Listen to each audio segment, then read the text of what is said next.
Good morning, St. Francis, and good morning, people of God. It is Monday, October the 18th, 2021, Monday of the 29th week of the year, and also the feast of St. Luke the Evangelist. St. Luke the Gentile, St. Luke the physician, St. Luke the one who begins to work with St. Paul, it seems, in being able to spread the gospel message to a lot of non-Jewish areas within the Eastern Mediterranean.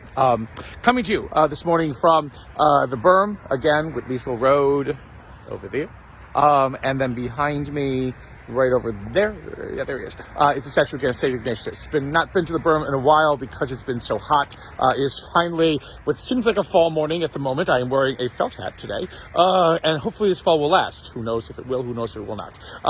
But this little area, again, part of this ancient civilization that used to be a part of St. Francis Catholic community, two benches over between an area that's covered with a little bit of gravel. It seemed to have some markings with wood around it.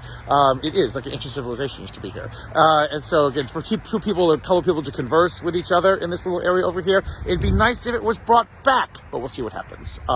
Anyway, today for St. Luke, we have special readings to honor him because he is a feast. The first is the second letter to Timothy, in which Luke's name is mentioned, one of the only places where Luke's name is mentioned in the entire New Testament. And so again, there's sort of veracity to his existence in some ways.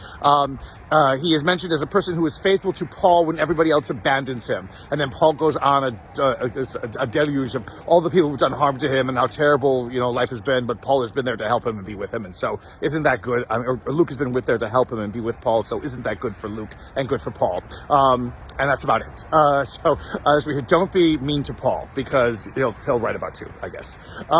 In the gospel, Luke's gospel, of course, we have heard something that we've heard already from the 10th chapter about sending out the 72 and preaching and staying in one place and eating what is served before you. And if people don't accept you, to shake the dust from their feet, but to cure the sick.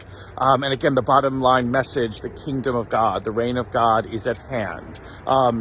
It happens after after Jesus makes the statement in Luke about curing the sick. And some people read that as the reign of God, the kingdom of God is at hand for you because you're sick and you're going to die. That is not the case. That is ridiculous. He is speaking to everyone in that household or everyone in the area who are bringing the sick to the apostles for them to cure. And the understanding that the reign of God is at hand is experienced in the here and now because they are seeing these wonderful cures, because they're seeing these miraculous things, because they are hearing things they have never heard before, and in ways that bring life, bring hope, bring newness, bring joy to people's lives.